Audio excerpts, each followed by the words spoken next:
Hello there, everyone. Welcome back to the 1894 podcast. Welcome back to yet another episode, and we are back for yet another preview podcast. And we are here to talk about, Bristol City's first game back since the international break in October, and we are back to face Coventry, and we're back at Ashton Gate as well after two consecutive trips to Yorkshire in Leeds and Rotherham. We are back. And we play Coventry, the Sky Blues. Are the visitors to Ashton Gate? I have with me, as usual, Matiss. Matiss, how are you doing? Yeah, not too bad. A little bit bored, like most football fans are in these international breaks. They're always a bit long, but yeah, we're back this Saturday. It'll be good to get back down to the gate and hopefully change some form around from our recent home form. And yeah, hopefully get a result and a good performance.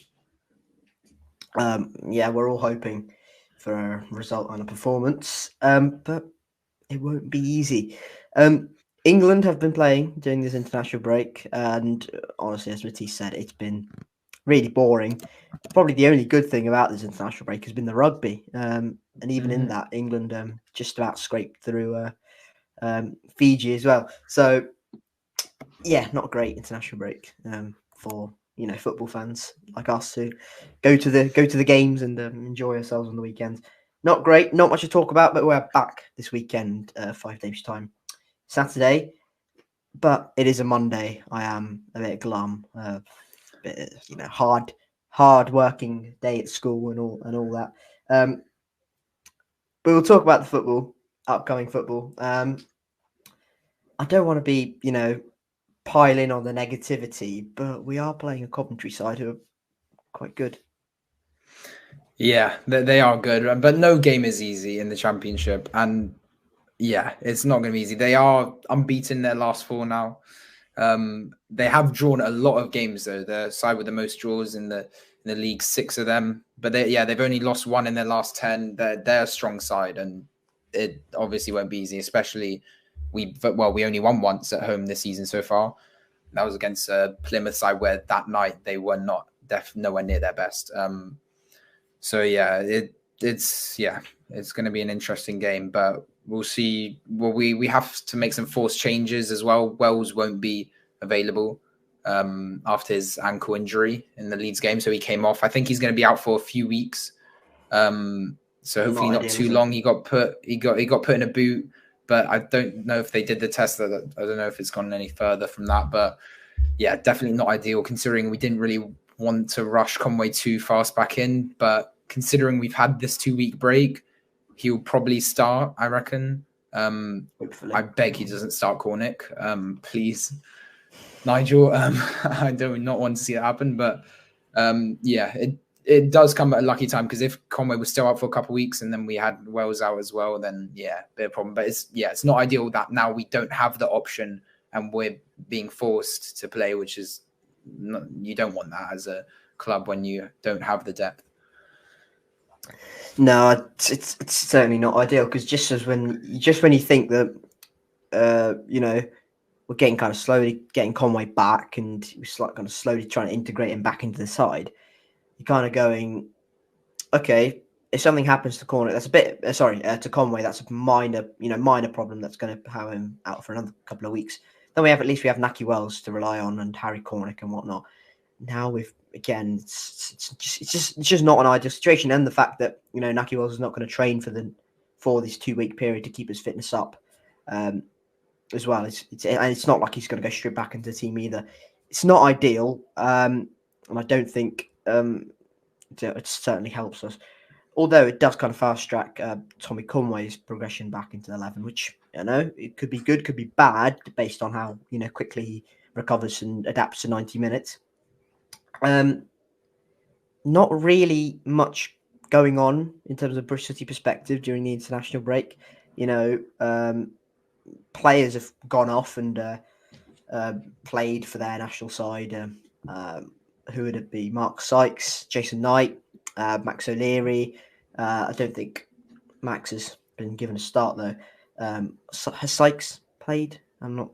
I'm not sure. What did Mehmeti get called up for Albania? Or I didn't see anything. No, I don't think so. And honestly, not not surprised.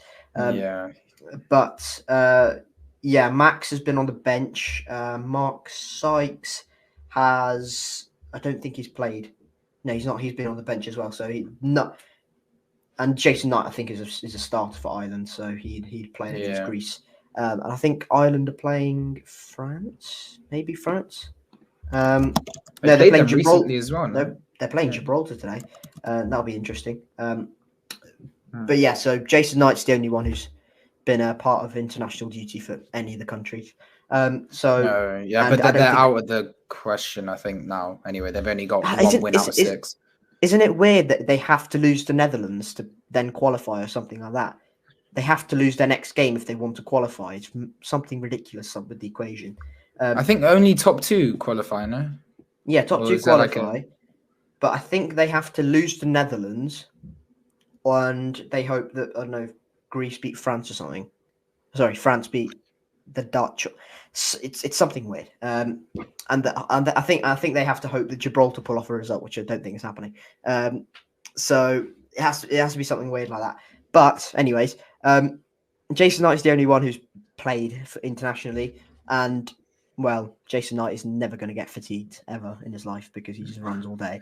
So I don't think we have to worry about Jason Knight's energy levels coming into Coventry, and I think he's a pretty bang-on starter. Talking of starters, let's talk about who you expect to start against Coventry, shall we? I think we can both agree it'll be Max. Yeah, I think we can, even though recent questions and qualms over him, but yeah, he'll be definitely starting. Tanner is out, obviously. He'll be out for a few weeks, I think, still to go, maybe early November. So have Taylor Gardner-Hickman, I reckon. And then we'll have again Naismith and Dickey and Pringy on the left. Midfield, same midfield 3. Can I put something out there? I would kind of maybe look at Hayden Roberts, because it's nothing against Cam Pring, because I think he's been absolutely fine. But I don't want this to become another Kane Wilson situation where he just doesn't get a game and then he's just shipped off. Yeah, it feels completely pointless. I think he needs game time, and you can't just give him 10 minutes off the bench every game and hope that he might pull something, because he's been played at left wing, he's been played in centre midfield, and he's been played at left back. He's played literally all across the left hand side, and they're just going, give him a couple of starts. Just give Campering a rest. And I know this seems like a bad time because we just had the international break. This is like the Campering's opportunity to rest, but before the end of the November, I think is there an international break in November? I think so. If there is before then, give Hayden Roberts a couple of games, give him 90 minutes or 75 minutes, because he's just not had that opportunity. He's played in the cup. He's been really good in the cup. Just what more does he realistically need to do? We can infer that he's been a good training. He's done well in training, because otherwise he wouldn't have made the bench. Let's be honest, because Nigel Pearson is not that kind of guy to just float along with players. So I'd maybe not this game, but certainly in the future, I'd definitely be looking at, in the short term future, I'd be looking at giving Hayden Roberts 90 minutes. Yeah, it's an interesting situation, because we've got 2 quality left backs, as a squad depth, whereas in other positions we're lacking even one player there. So we've got 2 good players, and like you said, it was a sad situation with Kane Wilson. So, and I think he shouldn't have to wait for a Campering injury or just getting 10 minutes there, here and there. Like you said, he's a good player. He does deserve a start. I don't see him coming on this Saturday, though. I reckon Pearson will still stick with Pring, but no, you're definitely right. We do have another international break, but we do have 5 games now, and then after QPR away, we have another week break. So midfield, same 3, and then obviously Naki is out, so I'd say we'd start Conway. Hopefully, I think after this 2-week international break, fitness is up. He's played three games off the bench now. Yes, would be a Stoke, Rotherham, Leeds. Yes. Yeah, so he's done 3 games, and then we'd have Sykes and Bell. Mehmeti still has. He came on against Leeds. Well, we talked about that in our review podcast, but didn't really impact the game. So maybe he'll get another substitute appearance in the next few games, but we'll see how that one goes. I don't think we had this conversation, didn't we? Yeah. But Yeah. I don't think Mehmeti is going to be trusted for much longer if this kind of run goes on, because at the moment he just. I know I like Mehmeti. I think he's a good player, but something's just not ticking at the moment. But yeah, did you say Conway up top, Mark Sykes and Sam Bell, the same midfielders? Yeah, I'd agree with that. It'd be Conway up top if he doesn't go with Cornick, and whether he's still kind of trying to manage Conway's fitness, because we've not had any games during this period. Maybe he's looking at still a couple of more games, and then maybe he starts Conway. We don't know. We'll find out soon in the presser, I suppose. So let's talk about Coventry, because we haven't really touched on them massively so far. As you said, I think it's 2 defeats in their season so far, and one of them was away at Leicester, so I think we can allow that. The other was at Cardiff, which was a bit of a weird result because Cardiff were on their kind of purple patch. I think it's going to be a really tough game. I think they'll come here kind of making this. I think they'll have kind of have this circled in as a must win if they want to make the playoffs. Coventry, but I don't think we're going to make it easy for them either. I think they'll come here. I think they have more possession than us. I think they'll kind of have the ball, but I'm still not overly convinced on whether they're fully ticked yet as a team, because they've got a lot of new players, and they lost Gyökeres and Hamer, didn't they, in the summer for big money, and they have to rebuild their squad a little bit. So I'm not fully sure they've ticked quite yet. I think they will eventually, but I think we could get something. I think a draw is kind of an acceptable result. But if we want to, make the playoffs, which again is a complete far-fetched shout, if we're going to make the top 6, then we're going to have to beat teams that are not quite there yet. We didn't beat Stoke. We lost at home to Stoke. When we played Leeds away, they weren't at their peak. They're still not at their peak. They're still kind of getting themselves into rhythm. If we want to get into the playoffs, we should get a point there. Not saying we win there, but we should get kind of a gritty point there. And then who else have we lost to? Leicester away is Leicester away. Birmingham at home. Well, okay, fine. But my point is, if we want to get into those playoff positions, we need to take advantage of teams who are not quite there, and maybe Coventry are one of those examples. Because after that, we've got Ipswich, who are ridiculous, unstoppable right now. Literally unstoppable right now. Then we got Cardiff away, who have hit above the purple patch and look a far better team than we thought they were. But then we got Sheffield Wednesday at home, so there are points to be taken. We need to improve our home form. We need to make Ashton Gate a fortress, which is a very easy thing to say. Is much more harder to do. Where are your kind of feelings before the game in terms of in terms of relative expectations? What do you think is an acceptable result?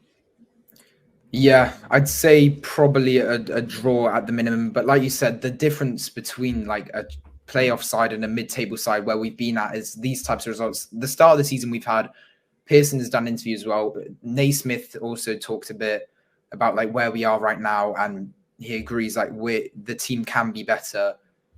We've kind of been mediocre. We're 14th, obviously, but like you said, a point at least. I know that these are hard games going to Leeds away, Leicester away, but yes, we put in a good performance, but to make that a difference, we get a point at one of these games. We have to be.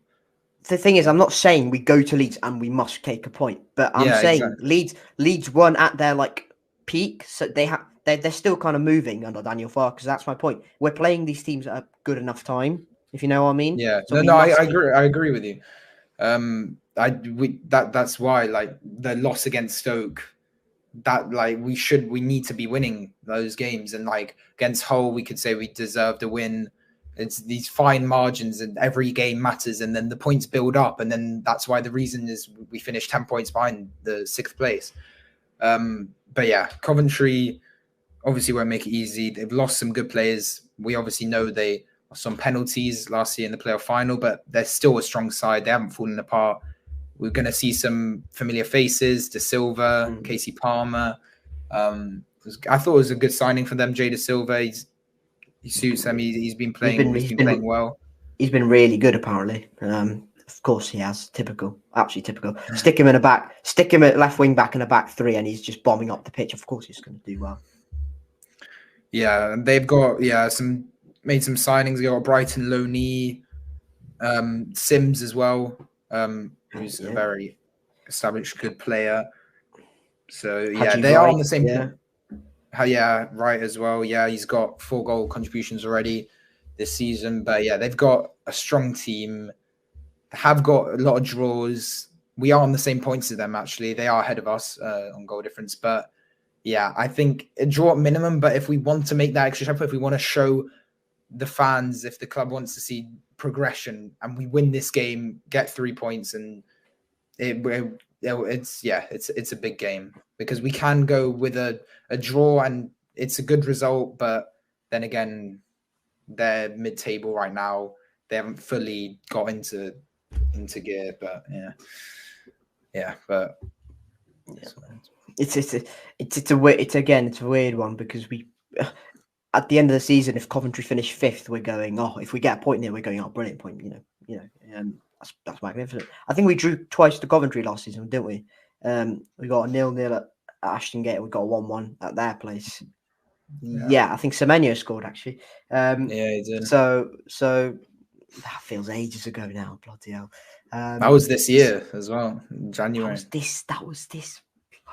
Bloody hell. Wow. No, we need to be getting. I'm not saying this in an arrogant way, because I think Coventry are a really good side, and I think they will be, above us eventually. But they are not in the perfect moment. If I want to use a vague football manager term, they're not in the moment. So we need to go there. We need to go and get something from the game.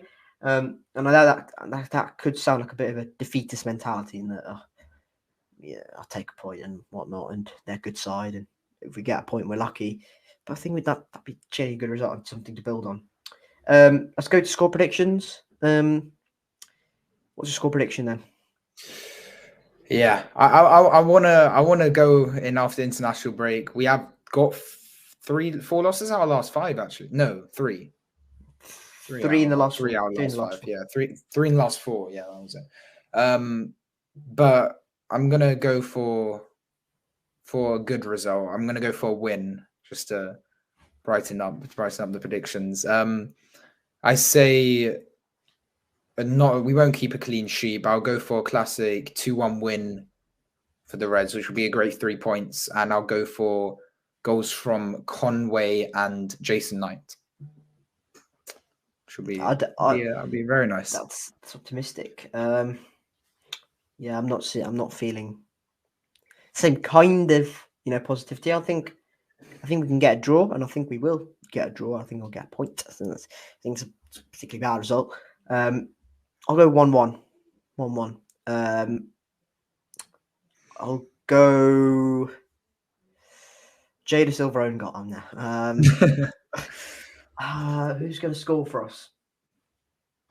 Mark Harry Sykes. Cornick. Mark, right? Not Cornick. Not Cornick. I was there for Plymouth. That's the only time I'm going to see Harry Cornick score ever. And I was right in front of it. It was the best moment of my life. Never mind the fact that we beat Man United. That was the best moment of my life. The Harry Cornick goal. No, I'll go for a point. I think Mark Sykes will probably get an equaliser or something in the 70th minute, and we'll go happy with the point. So we've just come out the international break. So that is our commentary preview done. We've just come out the international break. So as Matiss mentioned, we've got another block of 5 fixtures in the league before the next international break. So we'll go through not each of them in detail, but we'll kind of skim past them, and then we'll give a little how many points roughly do we think we're taking. So I said a point against Coventry. You said 3. Ipswich Yeah.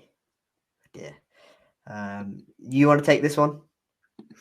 Yeah, we'll have a look. I mean, we did it for the last 5. I think we fell short 1 point after that loss against Stoke, and it was looking positive, to be fair. But yeah, I did say a win against Coventry. I don't really see us getting anything from Ipswich. I don't. They seem unstoppable right now. Maybe a point would be really good, but I'd say maybe 3 over those 2 games. And then Cardiff away again. They're in good form as well. Maybe 4 them. Sheffield Wednesday is a must win. Right now, definitely. So that'd be 3 points. Then QPR also have been pretty poor. Looking there, well, they are in the relegation zone right now. They haven't won in a little while. They haven't won in their last 6, I think. Ainsworth is on the brink there. So I'd say maybe I'd be happy with 9, but I'd say I'd be happy with 9, but I'd say 10. I'd say 10. 10. Going off. Really? I think I'd say we can win against Sheffield Wednesday and QPR. I have gone for a win against Coventry. It just stinks of, we're going into 2 must-win easier games, and we're just going to stink up the place and lose 1-0 both of them. Yeah, I mean, Coventry could well be a draw, to be fair, but I say, that'd be 6, 7, 8. It could be 8 if we get, but I say Sheffield Wednesday, QPR, 6 points, Cardiff, Ipswich, 1 point, so that'd be 7, and then Coventry 1 or 3. You think? So you think 3 wins, basically? I think 3 wins, 1 draw and a loss, or could be 2 wins, 2 draws and a loss. Because Coventry, I have said a win, but it's going to be close, and it's going to be a tight game. Yeah, I think I said draw against draw against Coventry. Draw Ipswich at home is going to be tough. It's going to be really tough. I'll back us for a draw. In that one. Cardiff away. It'll be limbs if we win. I'm going Can I be honest? Do we seem like a team that's going to be like properly up for it for a derby game? Are we coached that way? That's the thing. Because I don't want to make comparisons in the slightest, but if you think of Russ Martin Swansea in the last couple of years, every time it came to a derby game, they were utterly at it, like 110%. And I don't want to make comparisons because it's, Wales and Swansea. But, you know what I mean? Like, every time they had a South Wales derby, they were right at it. Do we seem like we have that sort of team? And I don't want to be, disrespectful and, negative.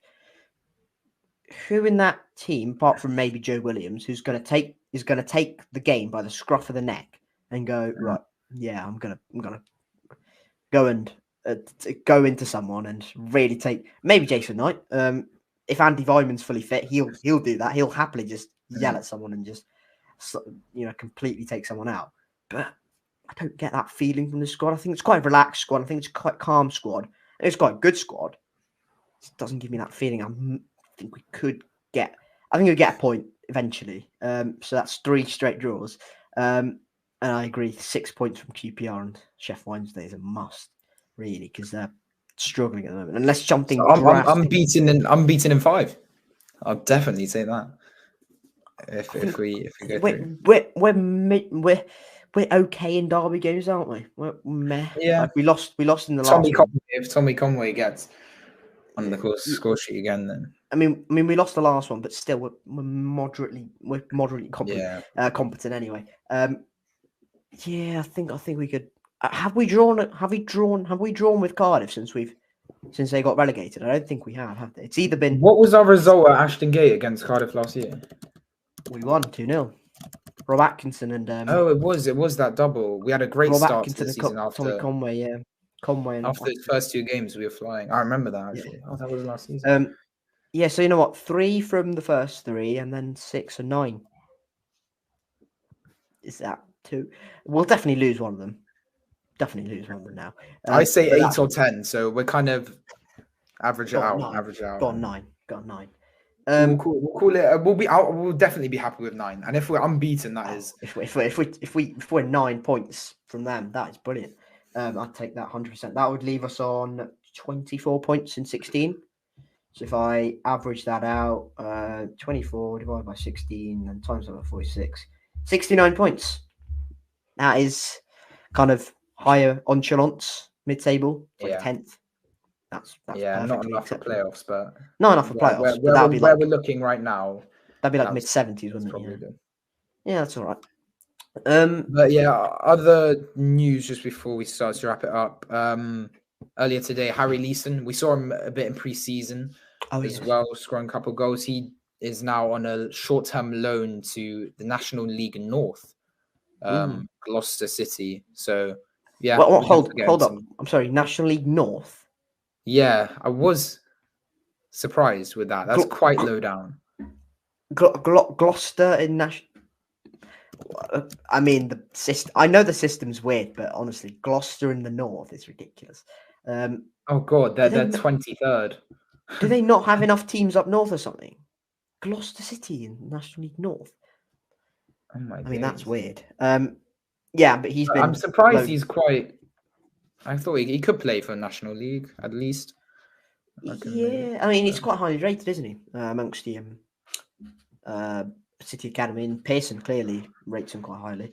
But he just hasn't been able to break into the team, which is unfortunate. Who's the other one? The Canadian one, Jamie Knight LaBelle, isn't it? He's also quite highly rated. Rafa Aroye, oh, that's a bloody tongue twister. He might get a move in the January window, a loan move that is. So hopefully he gets a loan move. What would you do with the youngsters like Aroye, like LaBelle? Would you give them would you keep them on like the reserve on the back burner just in case we get another injury crisis, or would you just kind of risk it a little bit and give them game time they deserve? That's the thing, because sometimes it obviously works brilliantly. I mean, the way Sam Bell flourished through, he could have been put on a loan before that season and then could have changed his whole future. But the way we are now, looking at our injuries, we do have a lot, but some of our long-term injuries are coming back. Atkinson and Benarouz should be back to training in the next few weeks. And then obviously Tanner and Viner, and then McCrory, finally our summer signing. I mean, still a few months, yes, but in January, hopefully he'll be back in training, and then I'm very excited to see how he performs. But yeah, some players like Yeboah is now he will appear in the matchday squad and gain some time now and then and be developed. I'm considering our centre-back situation, Aroye, could be an option as well, but maybe Jamie like LaBelle could be a good move for loan, but we'll see. I don't know where's Omar Taylor Clark as well. He just kind of disappeared. I know. Weird one that. He looked decent as well. He looked like a decent prospect, but yeah, I'm hoping that's like not because he's been omitted from the squad, but like maybe an injury that's kind of just holding back. Because he looks like a good player, good technician. Anything else to add on the Bristol City perspective, or should we wrap this up? No, not really. That's about it. Nothing much happens in international break, but yeah. If you're watching this before the England game, don't bore yourself to death. Try not to. Yeah, just enjoy the game basically. And yeah, if you're going to Coventry, they get out at Ashton Gate. Enjoy yourself as well, and let's hope for a City win. That is it from me. Matiss, do you want to say goodbye?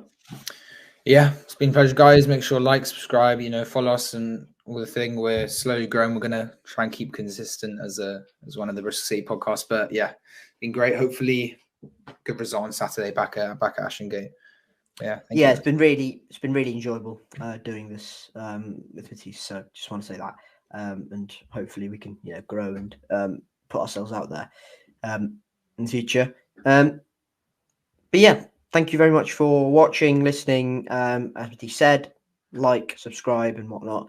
And we will see you all very soon after the Coventry game. to preview Ipswich and to review what will be at Coventry. Thank you very much for watching, listening, and we'll catch you later.